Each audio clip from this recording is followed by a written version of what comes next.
help people connect themselves with the joy of life? With the joy of life? That's a big question. And I believe that's one of the questions we're really answering in the work. And it's piece by piece. One practical answer I sometimes give: when is a place, or when is an activity, when is a time that you feel really vital and really vibrant, and it just makes your heart smile when you do what you do?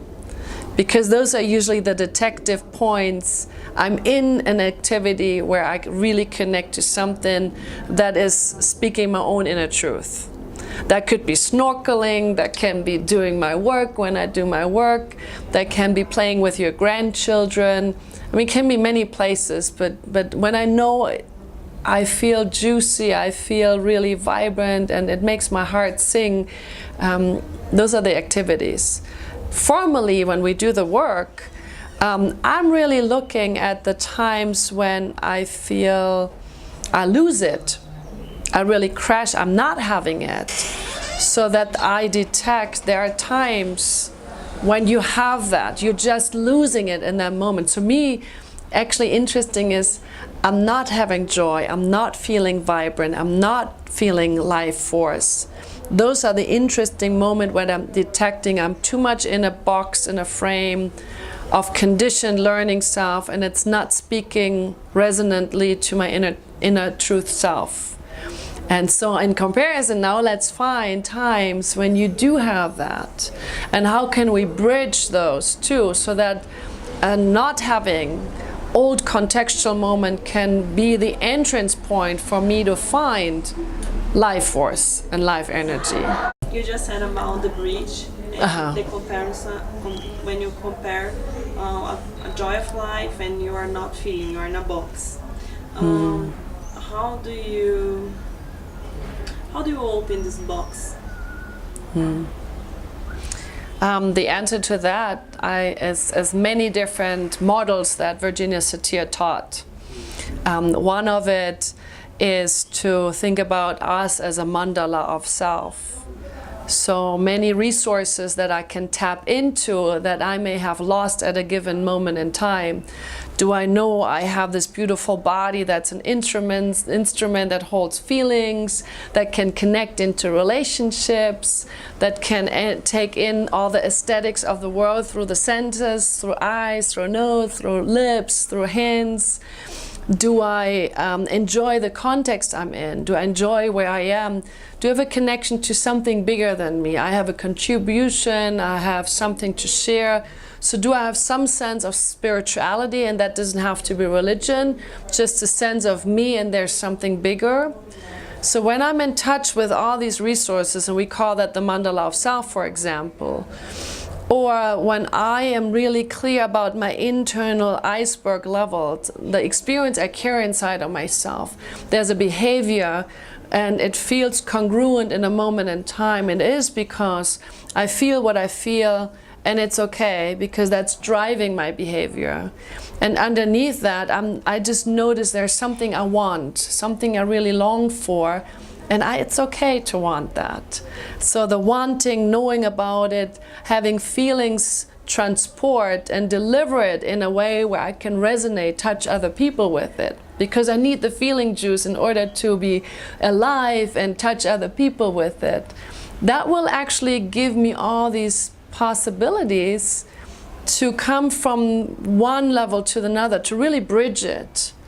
The same models also give me a system that allows me to detect when I'm touching old learning patterns that I may have learned from people that I love so much. But they were just giving me limited versions of knowing, because they come from a different time, that different life situations, and some of it is unknown to them. So when I hit those boxes and I feel, oh my God, it's too small, then I'm touching rules that are closing me in. It usually comes with a pretty rigid, tensed body posture. And if I want to move beyond that, we work with opening to freedoms. free to use your senses, free to use your feelings, and free to really ask for resources in so that you can move towards your goal. When you do your work, which is your public? Which is my public? Yes, who can you help? All walks of life. Virginia was really thinking about this work. Her training was as a family therapist. So originally it was family therapy, but that was her area of expertise. Before that she was a teacher. And so she bridged teaching and educating kids to family therapy, because behind every parent is an unintegrated kid that gets activated in different times. So for me now, because I also carry business areas in me, that's where I'm trained in, and also coaching area, and I work with family-owned businesses. So now it has become a life educational model for all walks of life.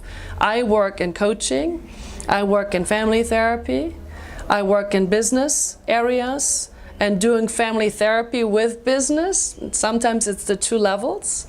And then I have absolutely interested laid people that are just interested in growth, that come, they have no professional connection, and they just like to look into themselves and want to find out who they are and how they can grow into their potential.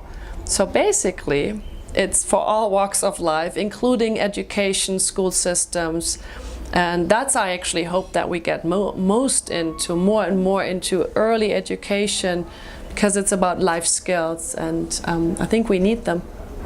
And if I'm hearing you, I don't know Virginia Satir, but I'm feeling a box. Do you have a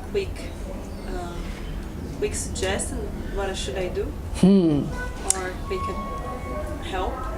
Well, one acronym we like in two traditions, not just the Satir, is we think about as being embodied and centered about a coach. So what I do, for example, is I use my body because I have it, and then I do kind of a simple Tai Chi movement where I say center, open, aware, relating, connecting, holding.